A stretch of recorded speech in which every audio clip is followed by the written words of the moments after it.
What's up, guys? Sub-Zero here, back for another VOD review. Today, VOD reviewing Rank 1 Project PBE Prestivent 939 Beta LP.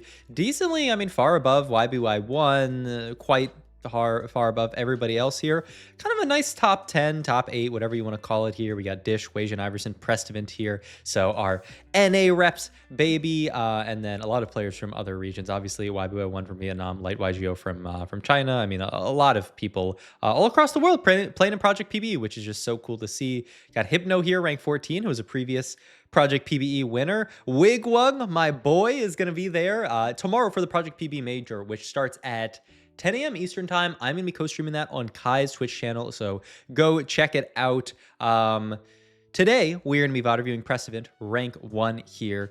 Prestivent, if you take a look at his match history, you see a lot of this kind of like Fast 9 stuff that we've talked about. This kind of like Lucian, Senna, Shyvana, Melmedarda stuff here. A little bit of, this is kind of a cool like Ionia-esque line here with the set as well here. A little bit of like kind of void stuff here, but not really. Obviously some Singed Seraphine Malzahar thrown in there. But one of the things that I found most interesting when perusing Prestivent's match history is that he played a lot around this Annie units, right? Annie game here, Annie game here, Annie game here. This is not one of these units, if you're peeking into a lot of other Giga High Elo players' match histories, you're not seeing a lot of these people play around Annie primary carry here and then Tibbers as a primary tank. So I wanted to watch one of these games where, spoiler alert, he does end up eventually playing around Annie, which the first step is actually making it there, making it to the Annie, making it to Fast 9. One of the nice things about Annie for Fast 9 is that she's very, very cheap here. She is 2.5 cost for the price of 1. So it's very, very easy for you to, if you don't have a ton of gold, roll down, hit an Annie 2, and then that's Annie 2 and Tibbers 2 that you can field on your board. For 15 gold, you've gotten what is essentially 30 gold worth of units. So that is that's a nice thing that you can do with this unit. But we will see how the game comes together here. Right now, we have an okay Void opener, not really a bunch of 2-starred units here, but a decent enough board where we can play around this Kog'Maw for now. But it's Kog'Maw 1. It's not like I'm that excited about our spot. I would be looking at taking some kind of like Econ augment here and trying to maybe push levels from there, or some kind of Lost Streak augment even. Cooking Pot, Feed the Flames, Mace's Will.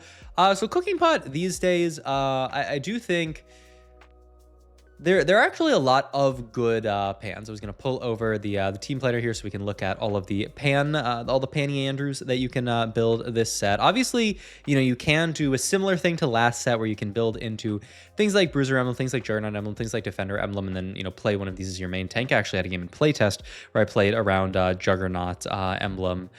So these are things that you can certainly do. Arcanist can be an okay +1. Kind of the issue with Arcanist +1 is that it's so easy to play Neeko plus stuff like Swain on your board that oftentimes you don't feel the need to build it. But yeah, I haven't seen any crazy Cooking Pot comps yet. Obviously, there must be stuff that exists out there, and so hey, if somebody has a great Cooking Pot VOD, give it to me. But for now, I'm not that shocked by it. Feed the Flames, I think, is cool for like kind of melee style comps, but not really great in general. So at the end of the day, we roll all of them, and now we get Hard Bargain, Prep, Cluttered Mind here. I don't think we're going to take Prep and play towards some kind of reroll comp. So it's a Cluttered Mind or a Hard Bargain setup here. Hard Bargain, obviously 10 gold per carousel round and some HP, which is a lot of gold to work with, but you have that really big downside. Cluttered Mind, I think, would be the pick in my opinion here, and it looks like P-God agrees here. Yeah, we do have a Scion, who's a unit that I've been playing around a lot more these days, just because he feels so good if you can get him to late game as just one of these. If you can get him to late game and farm, hundreds and hundreds of HP, he's equivalent to a lot of 4 costs in terms of tankiness. And he also has the really nice benefit of being the unlock condition for LeBlanc. You just have to throw 2 items onto him and you unlock LeBlanc. So very, very easy to, even on sometimes the end of the minion round, on 1-4, throw 2 items onto Scion, unlock him there, and then all of a sudden you have a 3 cost to play around. I had a game actually where I took double dupes, the double dupes augment. It's not team building, right? Team whatever, the gold one that gives 2 dupes. Just double dupe LeBlanc and win streaked with that, and was a lot of econ to play with. So a lot of good stuff that you can do with that augment this set, honestly, with all the guaranteed 3 costs. That's why they nerfed it a bit. It's actually like a good bit. I think it's only 6 gold that comes with it, along with the double dupes. Is it team building? What's the silver one? Is the silver one's called team building, right? It's whatever. With the Cho'Gath 2 and the Mal's and the Kiana 2 here as well. So our board's really coming together quite nicely. I was looking a little bit scuffed earlier, but he has a 3 cost to play around, which is never bad. He's got this 2-star 2 cost. Wow, that is aggressive. Prestivent, he opts to level here, and he must win this fight, or else he can't even... Yeah, he opts to slam Nashor's Tooth here, which I think in hindsight is kind of an overslam, but he needed to win this fight so that he could proc his Cluttered Mind. That was a little scary looking for a second there. I thought, oh my god, if we early level here and then don't proc Cluttered Mind, our game is actually just doomed here. And so we end up summoning the Nashor's Tooth here. I'm looking at like Ionic Spark here. Could take tier for something like Adaptive Helm as well here, which can be a solid tank item, can be a solid damage item. It's not necessarily great synergy with Nashor's Tooth. You know, with Nashor's, you really want, you know, spell crit and stuff like that.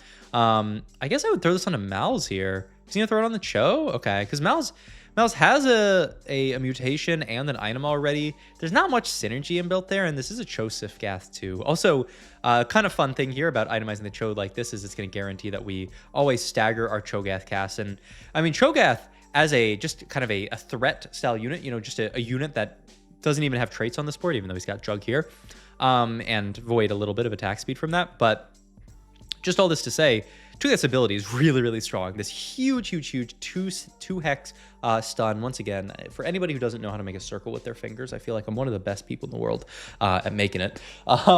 You get just a lot of utility out of this Chosif Gath unit here. We are going to opt to play Disruptor though, now that we have it with the Echo here. I mean, just makes perfect sense, right? I mean, we're playing towards Mal as our main carry, so get Disruptor in here. The only question is, what is our next level going to be? I mean, maybe the Cho'Gath back in could be for Void if we get there, though. I mean, there's a lot of stuff that you can cut on this board. He's really just playing I do love the Briar as a very nice, just kind of like early game unit that bridges traits. You know, you can easily play Rek'Sai's. I mean, that is for Void if we want it here. I mean, I feel like you're playing around Void. We have a frontline Chosif Gath here. Like, I feel like we have to play for Void here, but I don't know. I'm curious to see how he opts to do it here, what he wants to drop out of here, because I don't really... I mean, yeah, it's the Kiana, it must be, right? You don't want to disrupt Disruptor, and you don't want to drop Juggernaut here, so he will level up here and opt to make the Shojin Slam as well. It's a funny spot,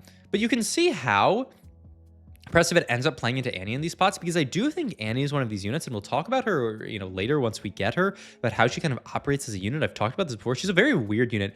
I think you do need double mana on this unit to be happy, just because she cares so much about getting her first cast off, and she is a very, very high mana unit. Twin Guardians, I mean, 40 armor and 40 MR tier frontline for a silver augment is really, really nice. I haven't taken this augment yet, but it sounds totally fine. Ivor and I don't like in win streak positions like this because not that many of your units are actually going to die. And then Air Axiom, it just gives Sunder, right? So I don't think it's very good here. Don't really love rolling for days here. I'd like to take some kind of combat. I mean, I would take a Twin Guardians here. He's looking at Eye for an Eye, though, it looks like. Doubt it's going to be a Recombob here. So yeah, just take Eye for an Eye.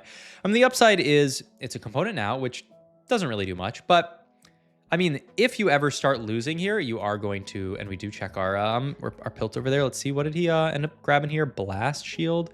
I mean, it's certainly not bad. And the other two options, I think, are not great. So we just check it here just to get information on what our Piltover is going to be. Very likely that later game we are going to play around that, but we'll see. No need to, 100% play it. But yeah, I mean, there's kind of like two places that you can go here. Either you lose your streak, which we do actually completely crushed by a Gangplank too. Just so easy to find, especially with that Bilgewater +1. Or if we had kept our streak, you would have the upside of, well, we keep our streak. You know, it's not, you don't feel too bad about accidentally keeping your win streak here. So instead we lose, get a little bit of Eye for an Eye proc. Worst case scenario is probably the world where we lose that fight, lose our streak, and then win all the rest of the fights and don't proc Eye for an Eye like at all. You know, a lot of our units just live. There is an upside here, and wow, this is, I don't know if this is full greed from P-God. We'll see here, but it kind of looks like he's not making this, one, to try to get a little bit more Eye for an Eye value, and two, because this allows him to actually make 50 gold and still clutter his bench here. So kind of a nice little greed there from him. And we do pick up the Rift Herald as well, since we got it in. If you get Void in a 2-1, that is 8 rounds, so that is 3-5 that you get your Herald here. Tier, I mean, I'd really like to make like a void staff out of this. This is all mouse pair here. I guess you just take rod here for rod. Could be Morello, could be Archangel, could be Spark, could be Crown Guard. There's a million items here. There is our Rift Herald here, who can just come in as a better unit than this. And yeah, I mean, no need to not level here. And we also have a really good in on the board in the Dr. Shmundo here. Plays for Zon and also for Bruiser here. So fantastic. And he's actually, oh, interesting. He thinks that the Rift Herald 1 is stronger than the Chosif 2. I'm a little... I guess it makes sense, though. I mean, Cho really just needs to cast once, and that's what matters. And Rift Herald is one of these units where actually, like, augmenting her with tank items is going to make her, like, significantly more tanky. So I think this actually makes a lot of sense. And in that fight, even, Cho'Gath got the one cast off, which is all that really matters, right? After the first cast, unless your Cho is so tanky that you're getting a second cast, doesn't really matter. I didn't get to talk, by the way, but look at this lobby, by the way. Bintium, Title, K-Bao Bao, a bunch of other players who are probably beasts. Yishan, I definitely heard that name as well. Like, this is, like, Title and Bintium are literally like world finals caliber players, and Prestivent as well, baby. So, I mean, just goes to show the level of competition that there's been in Project PBE, and I'm so hyped to watch the major tomorrow and download all the tech. I had a great stream today where I talked to Demasi and Raptor a lot, and we just kind of talked through a lot of the tech and meta and lines and stuff like that. So I feel like I have a decent download on the meta now, and we'll be able to talk about it on stream tomorrow with Kai Watanabe here. I'm looking at a Deathcap Morello here.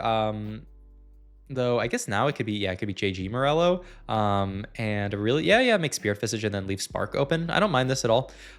This seems really solid, and the JG also has insanely good synergy with the Nashor's Tooth here. I think this might be Bis Annie, JG Shojin Nashors. We'll see if it ends up going there later, but I love this build onto the Annie here. Just the crit for the Nashors to scale up your Nashor's ability, and then just another mana item to get you there. Maybe even move Adapticone down to pair up with the Nashors, but I mean, we'll see here. Pretty rich here for P-God here. Call to Chaos. I have heard a lot of people be more positive on this augment these days, and I don't really like our other two options. Soul Awakening as well doesn't seem amazing. So yeah, we are gonna take Call to Chaos, and we get this RNG Golem with the like the full ranged Golem here. I mean, I think this Golem's not even bad. Ooh, I'm kind of surprised that P-God actually rolled a bit deeper there. To be fair, okay, maybe I shouldn't be surprised at all. He actually has a lot to roll for here. Most importantly, the Mundo 2 and the Mals 2. These 2-star 3 costs are really...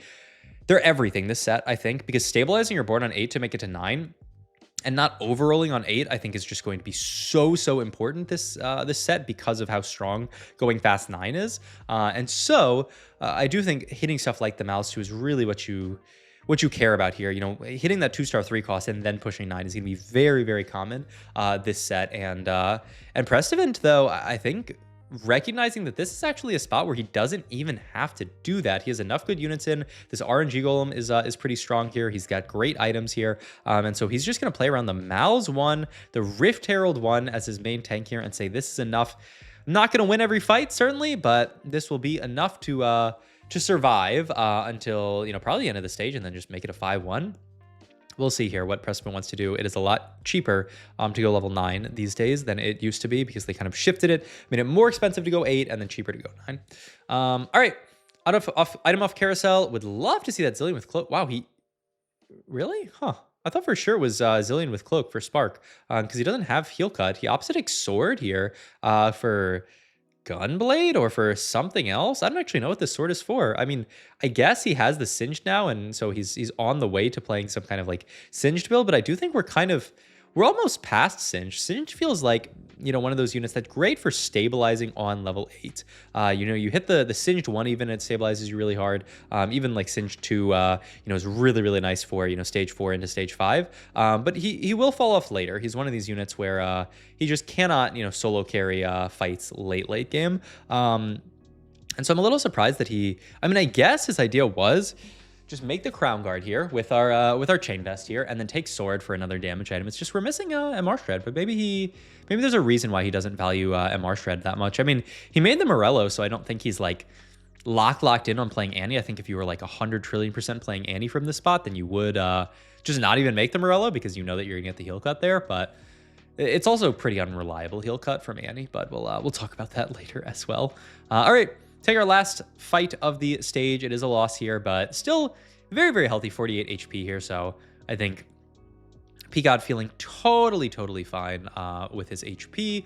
His econ looking pretty solid, though I guess he does want to clutter one more round, right? Because it gives him that odd amount of XP. He wants to get that 5 so that he is up to an even amount. So he's going to be 23 after this round, and then clutter one more round, he'll be 28, and then it'll only be 40 gold to level, which sounds really nice. I am still looking at that Ionic Spark as a potential slam here, but we don't actually get it, so we're going to be forced to make BT. I mean, we're going to be forced to make great singed items. Oh, wow, he even reforges here. Now we're making TG, I guess. Thought it was just going to be a GS, but I guess his thought is like, I would like something else, maybe one of these. I mean, he doesn't get the ability to make MR Shred, which is a little bit tragic, but we do get the BT for Singed, which is nice. And I'm going to be curious to see what the home for this is later when we are playing around all these 5 cost. There are a lot of great 5 cost BT holders. All right, I imagine this is going to be our roll down here, so let's bring it down to 1x speed when the round ends here. Also cool, Shadow Isles.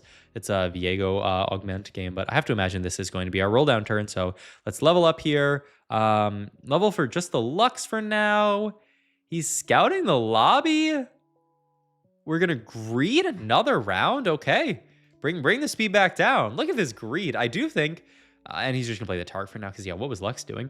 I do think this set greed is very good. You do really want to be greeding whenever you can, just because you know, there are so many insanely high cap boards that you can play for with so many 2-star 5 cost, 2-star 7 cost, and things like that. And look, he's winning.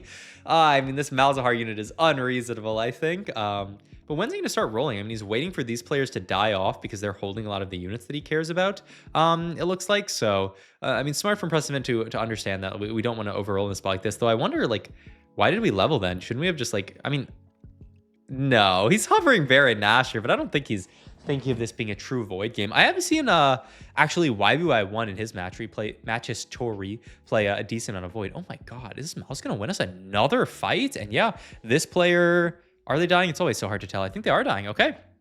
So that's that player out of the pool there. I mean, we already have some of the pieces that we care about, but this is everybody dead that we are really afraid of griefing our units, and you know, realistically, everybody dead that is going to die here. It's Ionic Spark, right?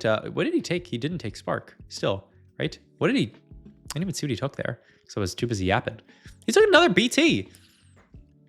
Is there some kind of secret MR shred on this board? Okay, let's slow it down here actually for this roll down here, because he's actually holding some cool outs here. So he's holding on to Zillion as well, who one of these less popular outs here. Obviously Lucian Senna, one of the probably maybe not the strongest. I don't know. You have some other stuff. Not holding to Shiv as an out here as well, so he's not really thinking of this kind of traditional board here. Finds Lucian Senna to fit onto the board here. Not even going to hold the Annie on this roll down here, so it's not actually until later that he considers, I mean, spoiler alert, that he does consider the Annie this game, but this is what he's playing around for now here. Oh, interesting. Yeah, I'm kind of surprised.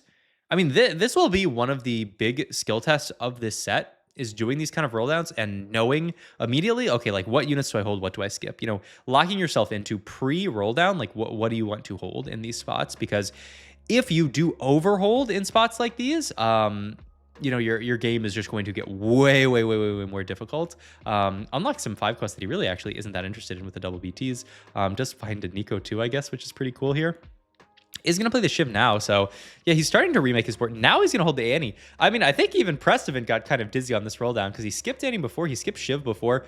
Now he's going to put items onto Taric here, move these items down to Senna. Senna, great holder of utility items because she does hit the entire board here, and the mana gen there is very nice. And still, no need to pivot off the mouse too early until we have something better. We are also, you know, not really playing into the Mel Medarda. We don't have a Ambessa 2 yet, but maybe that's something we can find later. Is going to get the Tibbers onto the board. Like I said, the Annie Tibbers Whisperer here. And also, yeah, he's going to start pre-pivoting his board this round because he knows it's going to be slightly difficult if we, you know, try to do it all in one round. So this is his idea, is he plays around this very common core, which you know, a lot of people like to play around, which is the Neeko plus the Vi. Usually it's Neeko Vi plus another unit for for Piltover. Usually it's Seraphine, but we'll see actually what he wants to play here. But instead we're playing Neeko Vi, and then just playing Annie plus the Tibbers here for 4 Arcanist, then playing Senna because she's a broken unit, no traits necessary. Shyvana fits very nicely onto this board with the Swain, and then, you know, we're playing 2 kind of like threat style units here. So cool board for now. We'll see how it evolves. There's Annie pair here. And best of 2 if he wants it, which is an out to play Mel Medarda. He's going to continue to roll down here, so keeping open for Mel. Yeah, he is going to finish this build. I actually like this build a lot as well here. The Nashor's Tooth here just for the extra, or yeah, Nashor's Tooth with the Adapticone for the extra mana. Now, Annie, it's time to discuss Annie, because, I mean, we're not even at Annie 2 yet, but we're already, you know, really investing our board into this unit. I've talked before about how I do believe that this Annie unit design is very strange. She is one of these 5 costs that you need to play for her first cast. Like it's highly important to make it there to her first cast.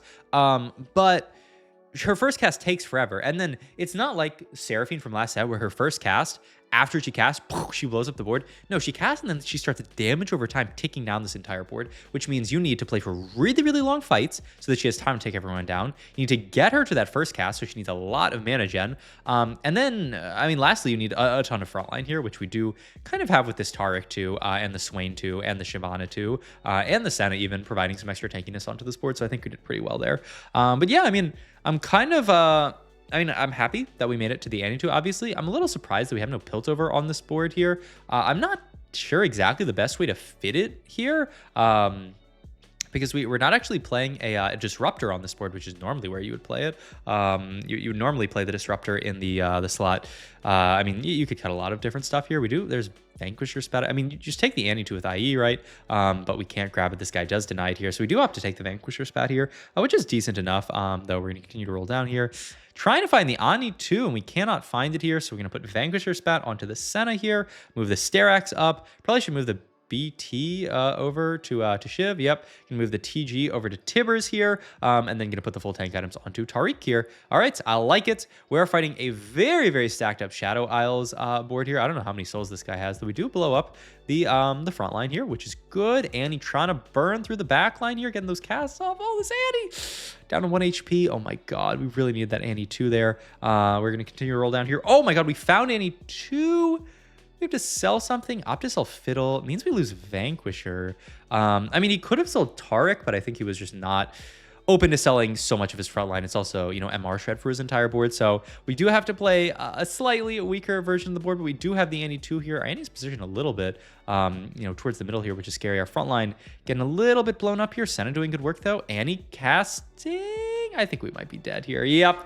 Rest in peace for Prestivent. I mean, this whatchamacallit, this Viego board is just too insane here. But a really cool game showing off how to play around this Annie unit, how to build around her, some of the boards that you can build. I mean, I don't even know that we got to our like perfect end game board here with like Piltover and stuff in it, though.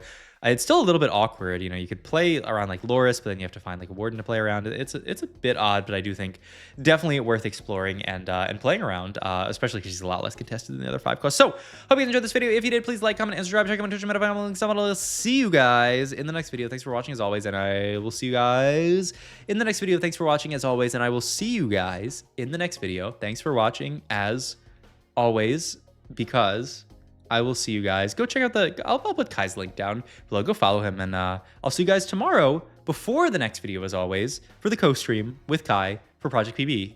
As always, I will see you guys later.